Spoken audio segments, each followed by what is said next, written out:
No. So they use it as an outline, or like they literally just copy paste? No, not an outline, more of an out. So they don't have to. And I think that's jeez. I think in general, that's the thing that we're grappling with is students forming their own. It's too much thoughts. work. Yeah. I really gotta write this? Yeah, which is dangerous. Because if you don't put forth the work now, my fear is what jobs can you have with that? Who doesn't want lazy writers? And it's like, hey teammates, welcome back to Teaching with Tania. I am Tania, of course. Welcome to my channel. I have another special guest for you guys, Mr. F, who teaches 8th grade here at my school. So you want to introduce yourself? Yes, my name is Mr. Feliciano. I teach 7th and 8th grade. I have the pleasure of doing both here at Harlem Park, and I've been teaching 7th and 8th. I forget you guys are combined in the upper grades. Yes, it's fun. And I've been teaching here for 4 years now, and I was a part of the Urban Teachers Program, now called City Teaching Alliance. I've wanted to be a teacher since I was in the 1st grade, and so teaching here has been the completion of like a lifelong dream. Yes. Okay, I love that because I was wanting to be a teacher since I was in 3rd grade, but sometimes it just drains it out of you. So, speaking of that, how do you stay motivated as a teacher, especially getting kids excited to love reading and writing? Well, I think I benefit from having a short memory, which helps because it makes it easier to come back day to day. And there's a oft-cited philosophy in teaching, I think, about starting each day as if it's the first day, or at least restarting each day with a clean slate. Brand new. And yes, I believe in that That's a lot. Good. Because otherwise I don't think you can sustain for a long period of time. That's a jewel. Because no matter if they cuss you out, if they didn't do their work yesterday, try again. Hey, here's a new opportunity. It's a new day to try again. Yes. That's pretty good. So as an English teacher with 7th and 8th grade, how do you implement writing into your instruction? And is that in the curriculum? So I'll answer the second question first by saying it is in the curriculum.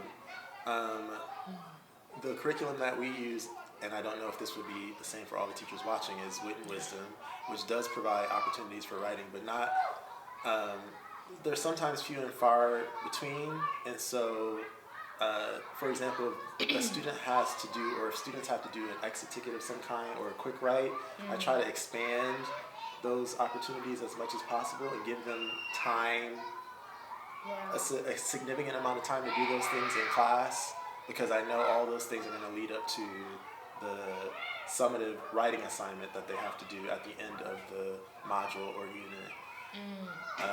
So I try to incorporate writing as often as possible. Students are either answering text-dependent questions, or they're writing a quick write or a exit ticket response daily in my class.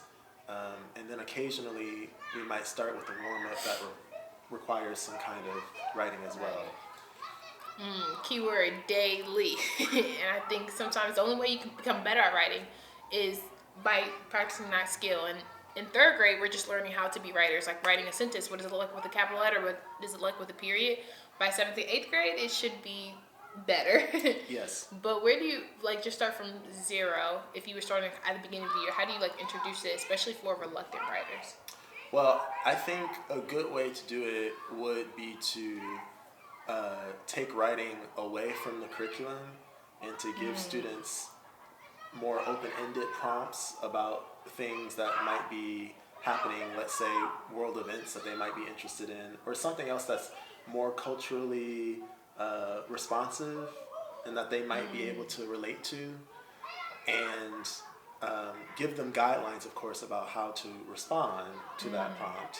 But I think that's a good way to kind of introduce the idea of writing, since we all know that that's going to be something that they're going to have to do in a state assessment, and it's going to be something that they should be doing year-round. It's a lifelong skill, being able to write. Yes, I think doing a prompt and making it open-ended, making it as relatable as possible is a good way to get the ball rolling.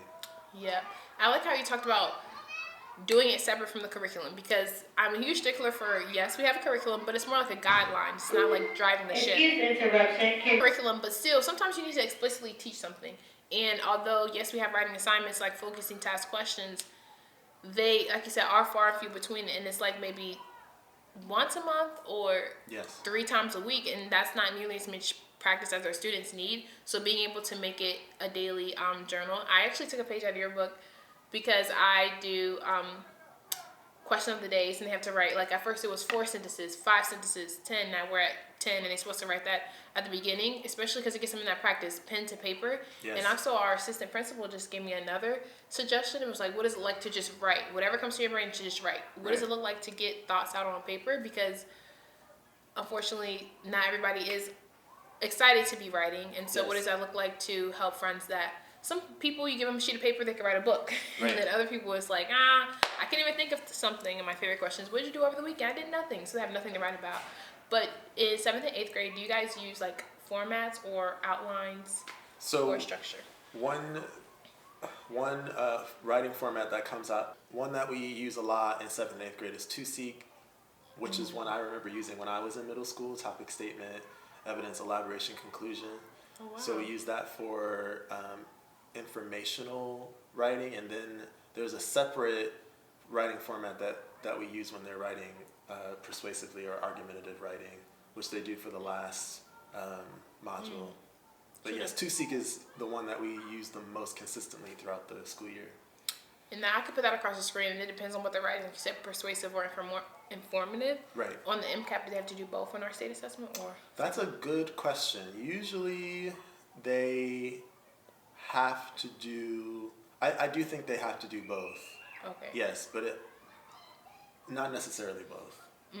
Just be able to articulate how to persuade something or how to take informational text and write about it. Because I know for 3rd grade, just comparing grades, you just really have to do informational. So I didn't realize you have to add on to that an opinion, which makes sense. So how do you help readers or writers that are already there that just need to add like more details and make their writing more, I call it beefier, but you know, like more substance to their writing, even though they already have the structures down? How do you enhance writers that are already on grade level, per se? So the writers who are already on grade level, in my experience, still need they still need to be steered. And so I've only met a few writers in my time here at Harlan Park who were just excellent. Just a few. Yeah. Everyone needs something, and usually I think they all benefit from seeing a very strong model. And I don't necessarily mean for me, but one thing I like to do if I'm grading an exit ticket or a quick write that, both of which obviously involve writing, then I try to give them a model of an exemplar response that one of their peers wrote, and then I will walk through in class the strengths and weaknesses of that response. And I like think peer examples? Yes. I think that is actually more beneficial than them seeing an example that I wrote, because it's more accessible to them. Because they may think that, you know, if I show them an example, it's like, okay, well, of course, he did it. Yeah. he wrote whatever he wrote. That's my teacher. It's an example. Yes. And so I think it's more powerful when they can see an example that their peer wrote. And I always, even if the example was excellent, I always provide some kind of constructive feedback, because we need that. That's a good thing. Yeah. Yeah, no matter if it's good or bad. And providing peer examples, and then do you do peer edits or no? That is something that I have been working toward, and it's still a goal of mine for the 7th and 8th graders. That really requires students to internalize what it is that they're writing about in the rubric that's being used to grade the writing. And it's not there yet. Yeah. Because even like rubrics for us in 3rd, they're like, what? Yeah, This is why you got a point. This is why you didn't get a point. This is how you can do better. I didn't start grading with the rubrics until like the middle of last year, and I can see a 9-day difference between, this is what the students should be doing. I don't think I've given an example from a peer, but I'm going to take that in my toolkit as well. And that's why I think it's super important. Like, you learn from other teachers, you know, especially ELA. We're all on the same team. We're the best team out there. Don't tell Miss Anderson that, because I did a video with her too. But when you're like planning writing, like what steps do you do when you are, whether it's in the curriculum, having the students plan for like a focusing task question, or when you're explicitly teaching it yourself? How do you plan through that process of getting students to like the end goal in the final paragraph or final draft? Yeah. So I hopefully leading up to the summative task, because the way our curriculum works, it all leads to that final writing task. And hopefully, which is a advantage and a disadvantage, I think, in a way.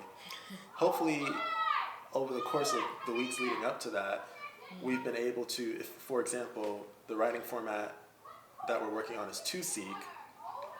Along the way, we've talked about each aspect of 2Seek, looked at models, they've had an opportunity to develop their own examples so that by the time they finally have to write whatever the summative task is, they know what's expected because they've seen the rubric, they know what examples look like, and they've had the experience of writing their own. Opportunity to be successful. Yeah, given it's like scaffolding for sure. Yes. And then for those guys who don't know what 2Seek is, it's like T, topic statement. I think I have a poster over there. You want to explain it? Sorry. Evidence, elaboration, conclusion. Yeah. And the last thing I would mention about that is, again, going back to the models, usually in our curriculum there's a model for each summative task that they have to write. Oh, yeah. And I've gotten into the practice of, I didn't used to do this, but showing them a model of what a response could look like. And I think you can squeeze a lot out of that. I just show them the model and we walk through it together, and we might discuss a few elements, but you can really milk that and get their juices flowing. I feel like this is an example, not exemplar, but this is what could be done. It helps me guide when I'm lesson planning too, especially with writing. What is it supposed to look like? And even having that refresher, because we're in module 2 right now, and starting writing for our focusing. If you hear kids, don't mind them. It's after school, so they're just playing outside. But yeah, what is it like to scaffold correctly for them so they know the model, they know the expectation, and ultimately become successful writers? So as an English teacher, what would you say is the best and worst part? This is just outside of writing. That's interesting. I asked some of my students today what their experience was of my class and in my class. And like a survey? Yeah, like an impromptu survey. Not because I knew we were going to have this discussion, but just because I was curious. And I think the most rewarding aspect of being an English teacher is the opportunity to have discussions about a text and to see students make genuine connections to the text, whatever that might be, whether they're connections between other things they've read or experienced. That's the most enjoyable.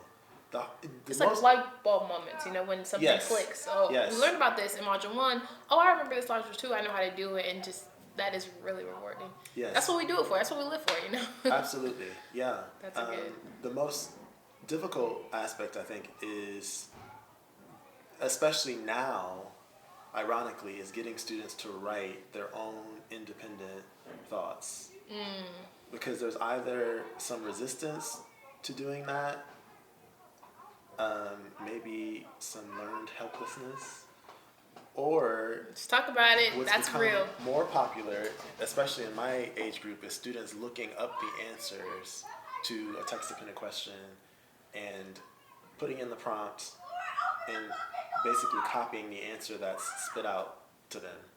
So that's an even copy and paste. And our assessments are on the computer, so they could just Yes. Wow. I mean, that they can only do that to an extent, and this is again a conversation I had with one of my students today. Okay. That you won't always have that resource available to you. Even when they take the MCAP on the computer, they won't be able to do that because it's cheating, and it's cheating. It doesn't let you. Wow.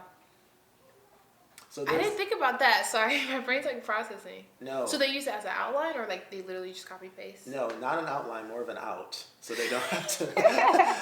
And I think that's I think in general, that's the thing that we're grappling with as students. AI technology. Yeah. Kids. Yes, students using AI and I think the inability to, or maybe not inability, but the resistance to forming their own. It's too much thoughts. work. Yeah. I really gotta write this. Yeah, which is dangerous. Because if you don't put forth the work now, my fear is what jobs can you have with that? Who doesn't want lazy writers? And it's like the goal is to get them. I know everyone won't go to college, but you're gonna have to write something in college to form your own thought. And I think that's critical thinking skills. Yes. Working that muscle, and if you don't want to do it now, it's going to be hard. So that's our goal. That's our heart behind teachers and writing. I love that. So any advice you would give to any teachers out there that are in the same boat as we are? I would say that it's really important to have a support system. Not necessarily, if you have one outside of school in addition to having one inside of school, even better. But I'm really saying one in school, it really is important to have a colleague or a group of colleagues who you can rely on, because honestly, cheer you on. That is also in large part why I've made it this long as well. That having a short memory, enjoying the people that you work with really does go a long way. And if you don't enjoy everybody, you find a few people who, help you. Get along with, pick your crowd. Yeah. And we haven't done it in a minute, but usually probably once a quarter we try to do happy hours or things like that, because listen, we're all in the same boat, and the goal is to keep the boat alive and pushing students forward, and we all have that drive and the genuine want to see students do well. And so having a support system or a cheerleader, even though they're on the other side, right. If I had a question over there or vice versa, I know Ms. Ganji does both ELA, that's our lead. So the ELA, I guess literacy coach, but just being able to tag team her or pick her brain, or just an encouragement hey, I know today was hard, but guess what, we have tomorrow. You can forget, wash your slate clean, and try again. I feel like having, for the most part, all of us have a optimistic attitude, and it's we're here for the right reason, so it definitely makes it easier to come to work. Yes. Even on the hard days. Yeah. So that's so good. I appreciate you coming to my channel. Thank you. And let me tell you, his thought process, the way he handles students, he's just an amazing teacher, and I would love to be a fly on the wall in your classroom. That's very sweet. Yeah, you can ask the older kids too, who's your favorite teacher?